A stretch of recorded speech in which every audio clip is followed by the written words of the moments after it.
Vous savez, j'ai passé toute ma vie à étudier la richesse, pas seulement comment la construire, mais ce qui la détruit. Et après plusieurs décennies d'observation, je peux vous dire quelque chose avec une certitude absolue. La plupart des gens ne sont pas pauvres parce qu'ils ne gagnent pas assez d'argent. Ils sont pauvres parce qu'ils achètent les mauvaises choses. C'est aussi simple et aussi compliqué que cela, car ces mauvaises choses ne semblent pas mauvaises au début, elles semblent normales. Tout le monde les achète, la société vous dit que vous devriez les acheter, elles peuvent même vous faire vous sentir bien temporairement, mais elles détruisent votre richesse silencieusement, lentement, année après année, comme des termites qui rongent les fondations d'une maison. Vous ne voyez pas les dégâts avant qu'il ne soit trop tard. Aujourd'hui, je veux parler de 5 choses que la plupart des gens achètent sans y réfléchir à 2 fois. 5 choses qui semblent inoffensives, peu, être même nécessaires. Mais si vous voulez devenir riche, vraiment riche, vous devez arrêter de les acheter immédiatement. Et je ne parle pas de petits luxes, je parle de destructeurs de richesse majeure. Des choses qui peuvent vous coûter des centaines de milliers, voire des millions d'euros au cours de votre vie. Alors, commençons par la première, le plus grand destructeur de richesse que je vois dans la société moderne, et ce sont les voitures neuves. Maintenant, je sais ce que vous pensez. Tout le monde a besoin d'une voiture. Comment est-ce que c'est un destructeur de richesse? Eh bien, laissez-moi vous expliquer. Ce ne sont pas les voitures elles-mêmes, ce sont les voitures neuves, les voitures toutes neuves que les gens achètent directement chez le concessionnaire. Une voiture neuve est l'une des pires décisions financières que vous puissiez prendre. Et pourtant, des millions de personnes prennent cette décision chaque année. Ils entrent dans une concession, ils sentent cette odeur de voiture neuve et ils signent leur liberté financière. Voici pourquoi les voitures neuves sont si dévastatrices. Au moment où vous sortez une voiture neuve du parking du concessionnaire, elle perd environ 10 à 20% de sa valeur immédiatement. Vous n'êtes même pas encore rentré chez vous et vous avez déjà perdu des milliers d'euros. Ensuite, au cours des 5 années suivantes, cette voiture perdra environ 60% de sa valeur. Donc une voiture de 40 000 euros devient une voiture de 6 000 euros. Vous avez perdu 24 000 euros juste en la possédant. Mais ça devient pire parce que la plupart des gens n'achètent pas de voiture avec de l'argent liquide, ils les financent. Donc maintenant, vous ne perdez pas seulement de l'argent sur la dépréciation, vous payez aussi des intérêts, des milliers d'euros supplémentaires pendant la durée du prêt. Faisons le calcul complet. Vous achetez une voiture de 40 000 euros. Vous la financez sur 5 ans à 5% d'intérêt. Votre paiement mensuel est d'environ 754 euros. Sur 5 ans, vous paierez environ 45 240 euros au total. Et à la fin de ces 5 ans, votre voiture vaut environ 16 000 euros. Donc, vous avez payé 45 000 euros pour posséder quelque chose qui vaut 16 000 euros. Vous avez perdu 29 000 euros. Près de 30 000 euros disparus, envolés. Maintenant, voici ce qui me tue. Ces mêmes 30 000 euros, si vous les aviez investis à la place à 10% de rendement annuel en 30 ans, ils vaudraient environ 523 000 euros. 523 000 euros d'une seule décision, un seul choix de ne pas acheter une voiture neuve. Et ce n'est pas qu'une seule voiture, n'est-ce pas? La plupart des gens achètent une voiture neuve tous les 5 à 7 ans. Donc, au cours d'une vie, cette décision est prise 5, 6, 7 fois. On parle de millions d'euros de richesse perdue.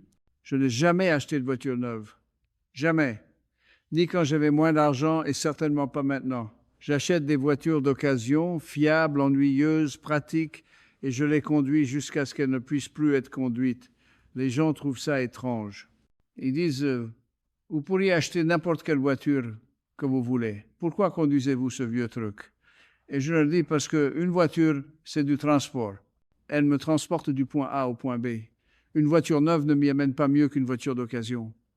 Alors pourquoi gaspillerais-je de l'argent là-dessus? C'est le changement de mentalité dont vous avez besoin. Une voiture n'est pas un symbole de statut social, ce n'est pas une expression de votre succès. C'est un outil qui se déprécie et qui vous coûte de l'argent chaque jour où vous le possédez. Donc, si vous voulez devenir riche, arrêtez d'acheter des voitures neuves. Achetez une voiture d'occasion fiable qui a 5 à 7 ans. Payez-la en liquide. Conduisez-la pendant 10 ans ou plus et investissez chaque euro que vous économisez en n'ayant pas de paiement de voiture. Cette seule décision vous rendra riche avec le temps. Je vous le promets. Très bien. La deuxième chose que vous devez arrêter d'acheter si vous voulez devenir riche, et celle-ci est douloureuse pour beaucoup de gens, c'est une maison trop chère pour vos revenus. Maintenant, Je ne dis pas de ne pas acheter de maison. Posséder une maison peut être une bonne décision financière si vous le faites correctement, mais la plupart des gens ne le font pas correctement. Ils achètent une maison trop grande. Ils s'étirent jusqu'à la limite absolue de ce qu'une banque leur prêtera. Et les banques sont heureuses de vous prêter autant que possible parce qu'elles gagnent de l'argent sur les intérêts. Elles ne se soucient pas si vous êtes pauvre à cause de votre maison. Elles ne se soucient pas si vous n'avez plus d'argent à investir. Voici ce qui se passe. Une banque dit à quelqu'un qui gagne 100 000 € par an qu'il peut se permettre une maison de 400 000 €. Et cette personne pense, génial, je suis approuvé pour 400 000 €. Je devrais acheter une maison de 400 000 €. Mais c'est insensé. Ce n'est pas parce qu'une banque vous prêtera de l'argent que vous devriez l'emprunter. Les banques vous qualifient en fonction de ratios d'endettement sur revenus qui sont conçus pour maximiser leur profit, pas votre richesse. Une maison de 400 000 € avec 20% d'acompte signifie une hypothèque de 320 000 € à 4% d'intérêt sur 30 ans. Cela représente environ 1 500 € par mois en capital et intérêts. Ajoutez les taxes foncières, l'assurance, l'entretien, vous regardez 2 000 à 2 500 € par mois facilement, c'est 25 à 30 000 € par an. Sur un revenu de 100 000 €, c'est 25 à 30% de votre revenu brut. Après impôt, vous dépensez 40% ou plus de votre salaire net sur le logement. Et qu'est-ce qui reste pour investir, pour construire de la richesse? Presque rien. Vous êtes riche en maison et pauvre en liquidité. Votre argent est bloqué dans des capitaux propres auxquels vous ne pouvez pas accéder à moins de vendre ou d'emprunter contre eux. J'ai acheté ma maison il y a de nombreuses années pour un prix modeste. J'aurais pu me permettre plus même à l'époque, mais je n'avais pas besoin de plus. La maison était confortable. Elle était dans un bon emplacement. C'était suffisant. Et parce que j'ai gardé mes coûts de logement bas, j'avais de l'argent pour investir, pour acheter des actions, pour construire des entreprises. C'est comme ça que j'ai construit ma richesse. Pas en vivant dans la plus grande maison que je pouvais me permettre, mais en vivant dans une maison modeste et en investissant la différence. Voici ma règle pour le logement. Votre maison devrait coûter au maximum 2,5 fois à 3 fois votre revenu annuel, idéalement moins. Donc, si vous gagnez 100 000 € par an, vous devriez chercher des maisons dans la fourchette de 250 à 300 000 €, pas 400 000 €. Et vous devriez verser au moins 20% d'acompte pour éviter l'assurance hypothécaire privée. Et vous devriez obtenir une hypothèque de 15 ans, pas de 30 ans. Remboursez-la aussi vite que possible pour ne pas payer d'intérêt pendant des décennies. La plupart des gens font le contraire. Ils achètent la maison maximale pour laquelle ils peuvent être approuvés. Ils versent le minimum d'acompte. Ils prennent une hypothèque de 30 ans et ensuite ils se demandent pourquoi ils ne peuvent pas progresser financièrement. Votre maison devrait soutenir votre construction de richesse, pas l'empêcher. Elle devrait être un endroit où vivre, pas une ancre financière qui vous noie dans les paiements et l'entretien. Donc, si vous voulez devenir riche, arrêtez d'acheter des maisons trop chères. Achetez moins de maisons que ce que vous pouvez vous permettre et investissez l'argent que vous économisez sur les paiements hypothécaires, les taxes foncières et l'entretien. Sur 30 ans, la différence entre une maison modeste et une maison chère pourrait être 1 million d'euros ou plus en croissance d'investissement. C'est le coût réel d'acheter une maison trop grande. La troisième chose que vous devez arrêter d'acheter, et celle-ci pourrait vous surprendre, c'est les meubles et la décoration intérieure tout neufs. Les gens ne pensent pas aux meubles comme une grosse dépense, mais ça s'accumule rapidement. Un nouveau canapé coûte 2 000 €, une salle à manger 3 000 €, des meubles de chambre, quelques milliers de plus. Décoration, œuvres d'art, tapis, lampes. Avant que vous ne le sachiez, vous avez dépensé 20, 30, 40 000 € pour meubler votre maison. Et pourquoi? Les meubles sont des meubles. Ils servent une fonction. Vous vous asseyez dessus. Vous mangez dessus. Vous dormez dedans. Les meubles tout neufs ne font aucune de ces choses mieux que les meubles légèrement usagés. Mais les gens achètent du neuf parce qu'ils veulent que leur maison soit belle. Ils veulent impressionner les visiteurs. Ils veulent cette sensation de salle d'exposition. Et les magasins de meubles sont heureux de leur vendre, souvent avec un financement à des taux d'intérêt élevés. Donc maintenant, vous payez des intérêts sur des meubles qui perdent de la valeur, parce que les meubles se déprécient aussi, pas aussi vite que les voitures, mais ils perdent quand même de la valeur, surtout les meubles modernes qui ne sont pas construits pour durer. Voici ce que font les gens riches. Ils achètent des meubles d'occasion. Ils font leurs achats dans des ventes successorales, des vide-greniers, des friperies, des places de marché en ligne. Ils trouvent des pièces de qualité à une fraction du prix de détail, où ils achètent des meubles neufs très lentement sur de nombreuses années. Ils commencent par l'essentiel et ajoutent des pièces au fur et à mesure qu'ils peuvent se les permettre avec de l'argent liquide. Ils ne meublent pas une maison entière en un seul voyage de shopping avec du crédit magasin. J'ai eu certains des mêmes meubles pendant des décennies, certaines pièces que j'ai achetées d'occasion, certaines que j'ai achetées neuves mais que j'ai gardées pour toujours parce qu'elles fonctionnent encore bien. Je n'ai jamais compris le besoin de constamment redécorer ou acheter de nouveaux meubles juste parce que les styles changent. Laissez-moi vous donner quelques chiffres. Disons que vous dépensez 30 000 € pour meubler votre maison avec des meubles neufs. C'est typique pour une maison de classe moyenne de nos jours. Si vous aviez acheté des meubles d'occasion à la place pour 10 000 €, et vous pouvez absolument meubler une belle maison pour ce montant si vous êtes patient et magasiner intelligemment, vous économiseriez 20 000 €. 20 000 € investis à 10% de rendement pendant 30 ans deviennent environ 349 000 €. 350 000 € pour avoir acheté des meubles d'occasion au lieu de neufs. Ce n'est pas de la petite monnaie, c'est de la vraie richesse, c'est la liberté financière. Tout ça parce que vous étiez prêt à acheter des meubles que quelqu'un d'autre a utilisés en premier. La plupart des gens ne feront pas ça. Ils pensent que les meubles d'occasion sont indignes d'eux. Ils veulent tout neuf et parfait et ils payent cher pour cette préférence. Donc, si vous voulez devenir riche, arrêtez d'acheter des meubles neufs. Achetez d'occasion. Achetez lentement. Achetez seulement ce dont vous avez réellement besoin et investissez l'argent que vous économisez. Vos meubles ne se soucient pas de construire votre richesse, mais votre compte d'investissement si. La quatrième chose que vous devez arrêter d'acheter, et c'est un grand problème dans la société moderne, c'est la dernière technologie et les gadgets. Vous voyez ce que je veux dire? Le nouvel iPhone chaque année. Le dernier ordinateur portable, même si votre ordinateur actuel fonctionne bien. Des appareils pour maison intelligentes, des systèmes de jeux, des tablettes, des montres intelligentes, des écouteurs sans fil, tous les gadgets que les entreprises technologiques vous convainquent dont vous avez besoin. Mais voici le problème, vous n'en avez pas besoin. Pas vraiment. Ce sont des envies, pas des besoins. Et ce sont des envies coûteuses qui deviennent obsolètes presque immédiatement. Un nouvel iPhone coûte 1 000 € ou plus. Chaque année, un nouveau modèle sort et des millions de personnes font la queue pour l'acheter, même si leur téléphone actuel fonctionne parfaitement bien. Disons que vous achetez un nouvel iPhone tous les 2 ans au lieu de chaque année. C'est 500 € par an que vous économisez sur 40 ans de votre vie adulte. C'est 20 000 € économisés. Mais ce n'est pas juste 20 000, c'est 20 000 € investis à 10% de rendement sur 40 ans. C'est environ 19 000 €. Presque 1 million d'euros pour ne pas avoir mis à niveau votre téléphone chaque année. Et les téléphones ne sont qu'un exemple. Le même principe s'applique aux ordinateurs portables, aux tablettes, aux téléviseurs, à tout ça. Les entreprises technologiques ont convaincu les gens qu'ils ont besoin du dernier et du meilleur, mais ce n'est pas le cas. Je ne possède pas de smartphone. J'ai un téléphone basique. Il fait tout ce dont j'ai besoin. Il passe des appels, c'est tout. Et les gens pensent que je suis ancien. Ils pensent que je suis déconnecté. Mais vous savez quoi? Mon téléphone basique ne coûte presque rien. Il n'a pas besoin d'être mis à niveau. Il ne me distrait pas. Il ne me coûte pas d'argent en application ou en abonnement. C'est juste un outil qui fait son travail.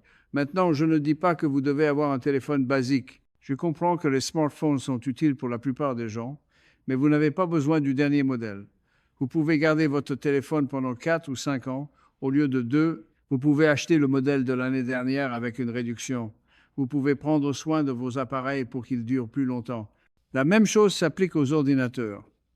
Un ordinateur portable qui a quelques années peut toujours faire tout ce dont vous avez besoin. Vous n'avez pas besoin du dernier modèle avec le processeur le plus rapide, à moins que vous ne fassiez un travail spécialisé qui le nécessite vraiment. La plupart des gens mettent à niveau leur technologie, non pas parce qu'ils en ont besoin, mais parce qu'ils le veulent, parce qu'ils veulent les nouvelles fonctionnalités, parce qu'ils veulent se sentir à jour. Parce que la publicité les a convaincus que la vieille technologie est sans valeur. Mais les gens riches voient à travers ça. Ils utilisent la technologie jusqu'à ce qu'elle cesse de fonctionner ou devienne vraiment obsolète. Ils ne courent pas après les derniers gadgets. Ils voient la technologie comme un outil, pas comme un symbole de statut. Donc, si vous voulez devenir riche, arrêtez d'acheter la dernière technologie. Utilisez ce que vous avez jusqu'à ce qu'il ait vraiment besoin d'être remplacé. Achetez des modèles remis à neuf ou de générations précédentes. Résistez à l'envie de mettre à niveau juste parce que quelque chose de nouveau est sorti. Chaque euro que vous ne dépensez pas en gadget est un euro qui peut se transformer en richesse. Et au cours d'une vie, ces euros s'accumulent en montants énormes. La technologie est censée rendre votre vie plus facile et plus productive. Mais si elle vous rend plus pauvre, alors elle ne vous sert pas. Elle sert les entreprises qui vous la vendent. C'est la chose numéro 4. Arrêtez d'acheter la dernière technologie. C'est l'un des plus grands destructeurs de richesse dans le monde moderne.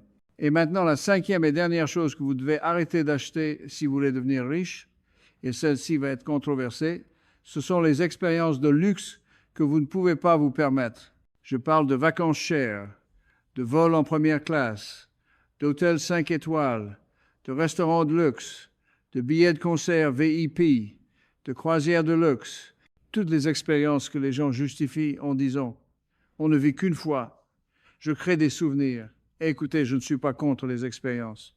Je ne dis pas que vous ne devriez pas profiter de la vie, mais il y a une grande différence entre profiter de la vie de manière abordable et dépenser de l'argent que vous n'avez pas sur des luxes que vous ne pouvez pas vous permettre.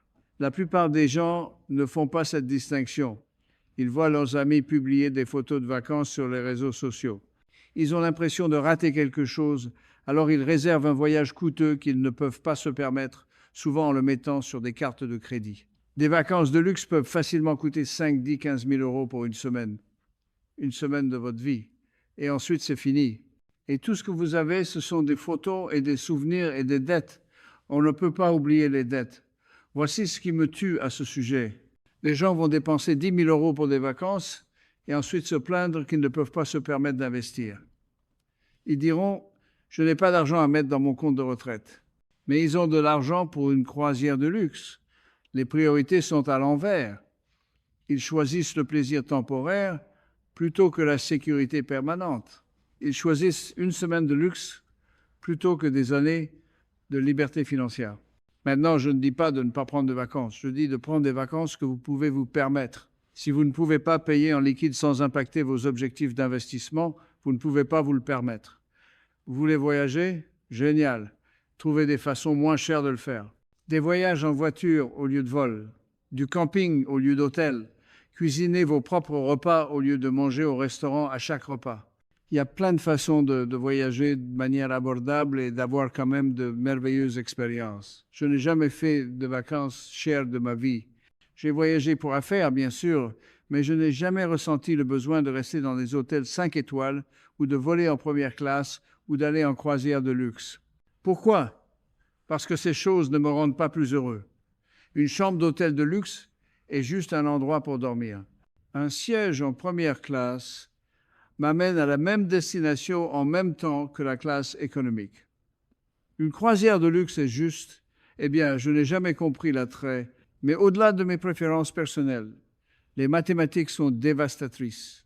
Disons que quelqu'un prend 2 vacances de luxe par an en dépensant 10 000 euros à chaque fois. C'est 20 000 par an. Sur 30 ans, c'est 600 000 euros dépensés en vacances. Mais s'ils avaient pris des vacances économiques à la place, disons 5 000 euros au total par an, et investi les autres 15 000 à 10% de rendement, c'est environ 2,4 millions d'euros. 2,4 millions d'euros. C'est le coût réel des vacances de luxe. C'est ce à quoi vous renoncez. Pas seulement l'argent que vous dépensez, mais toute la richesse que cet argent aurait pu devenir. Et voici le problème.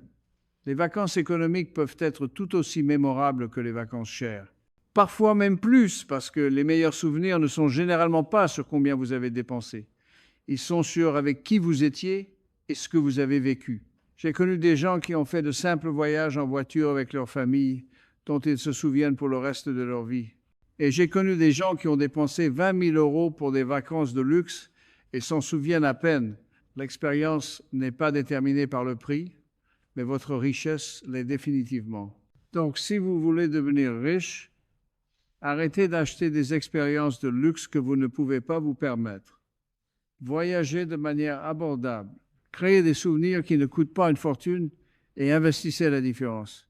Votre futur vous-même vous remerciera parce que la liberté que la richesse procure dure beaucoup plus longtemps qu'une semaine de vacances. Très bien. Laissez-moi récapituler ces 5 choses parce qu'elles sont importantes. Si vous voulez devenir riche, vous devez arrêter d'acheter. 1. Les voitures neuves. Achetez des véhicules d'occasion fiables et conduisez-les pendant des années. Cela seul peut vous rendre millionnaire. 2. Des maisons trop chères. Achetez moins de maisons que ce que vous pouvez vous permettre. Gardez vos coûts de logement bas pour avoir de l'argent à investir. 3. Des meubles et de la décoration intérieure tout neufs. Achetez d'occasion. Achetez lentement. Achetez seulement ce dont vous avez besoin. Économisez des dizaines de milliers. 4. La dernière technologie et les gadgets. Utilisez ce que vous avez jusqu'à ce qu'il ait vraiment besoin d'être remplacé. Arrêtez de courir après le dernier modèle de tout. 5. Des expériences de luxe que vous ne pouvez pas vous permettre. Voyagez et profitez de la vie de manière abordable. Ne sacrifiez pas votre avenir financier pour des vacances dignes des réseaux sociaux. Ces 5 choses, si vous les éliminez de votre vie, vous économiserez des centaines de milliers d'euros, probablement des millions au cours de votre vie. Et cet argent investi de manière constante vous rendra riche. Mais voici la partie difficile. Le faire réellement. Parce que toutes ces choses semblent normales. Tout le monde autour de vous les achète. La société vous dit que vous devriez les acheter. Vous aurez l'impression de rater quelque chose. Vous aurez l'impression de vous priver. Et parfois vous serez jugé. Les gens penseront que vous êtes radin. Ils se demanderont pourquoi vous conduisez une vieille voiture ou vivez dans une maison modeste ou ne prenez pas de vacances luxueuses. Mais vous devez décider ce qui compte le plus pour vous. L'approbation de gens qui sont probablement fauchés eux-mêmes ou votre propre liberté financière. J'ai choisi la liberté il y a longtemps et je ne l'ai jamais regretté. Pas une seule seconde. Parce que cette liberté, cette capacité de faire ce que je veux, quand je veux, sans m'inquiéter de l'argent, ça vaut plus que n'importe quelle voiture ou maison ou vacances ne pourrait jamais valoir. Vous pouvez faire le même choix. À partir d'aujourd'hui, maintenant, vous pouvez décider d'arrêter d'acheter ces 5 choses pour rediriger cet argent vers des investissements, vers la construction d'une richesse réelle et durable. Ce ne sera pas facile. Cela nécessitera de la discipline. Cela nécessitera que vous soyez différent de tous ceux qui vous entourent. Cela nécessitera que vous retardiez la gratification et que vous pensiez à long terme. Mais ça marche absolument. J'en suis la preuve vivante. Et il y a des millions d'autres personnes riches qui ont fait exactement la même chose. Le secret pour devenir riche n'est pas de gagner plus d'argent. La plupart des gens qui gagnent beaucoup d'argent restent fauchés parce qu'ils le dépensent tout. Le secret est de ne pas dépenser d'argent sur des choses qui ne construisent pas de richesse. Arrêtez d'acheter ces 5 choses et commencez à investir l'argent à la place. C'est la formule, c'est le chemin. C'est comme ça que vous devenez riche. Ça semble simple parce que c'est simple. Mais simple ne signifie pas facile. Il faut du courage pour être différent, pour vivre en dessous de vos moyens quand vous pourriez vivre à vos moyens, pour conduire une vieille voiture quand vous pourriez financer une nouvelle, pour rester dans une maison modeste quand vous pourriez vous étirer pour quelque chose de plus grand. Mais ce courage est richement récompensé avec une richesse qui dure, avec une liberté qui se compose, avec une vie vécue selon vos propres termes. Donc, je vous demande de prendre un engagement aujourd'hui. Regardez vos dépenses. Identifiez laquelle de ces 5 choses vous achetez et arrêtez. Arrêtez de financer de nouvelles voitures. Arrêtez de vous étirer pour une maison trop chère. Arrêtez d'acheter des meubles dont vous n'avez pas besoin. Arrêtez de mettre à niveau votre technologie constamment. Arrêtez de prendre des vacances de luxe que vous ne pouvez pas vous permettre. Arrêtez simplement et redirigez cet argent. Chaque euro dans des investissements, dans des fonds indiciels, dans des actions à dividendes, dans des actifs qui vont croître et se composer et construire votre richesse année après année. Faites cela de manière constante pendant 10, 20, 30 ans et vous serez riche. Pas parce que vous avez fait un investissement génial, pas parce que vous avez eu de la chance, mais parce que vous avez eu la discipline d'arrêter d'acheter des choses qui détruisent la richesse et de commencer à acheter des choses qui la construisent. C'est le vrai secret. C'est pas compliqué.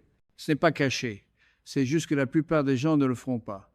Ils veulent trop la nouvelle voiture et la grande maison et les vacances luxueuses. Ils ne peuvent pas retarder la gratification assez longtemps pour construire une vraie richesse, mais vous pouvez être différent. Vous pouvez faire de meilleurs choix. Vous pouvez être la personne qui conduit une vieille voiture et vit dans une maison modeste, mais a des millions à la banque. La personne qui a une vraie richesse, pas juste l'apparence de la richesse. C'est qui j'ai été toute ma vie et ça a plutôt bien marché pour moi. Je pense que ça peut bien marcher pour vous aussi. Donc, arrêtez d'acheter ces 5 choses, commencez à construire une vraie richesse et profitez de la liberté qui vient avec. Merci de m'avoir écouté. Maintenant, allez faire de meilleurs choix avec votre argent. Vous pouvez le faire.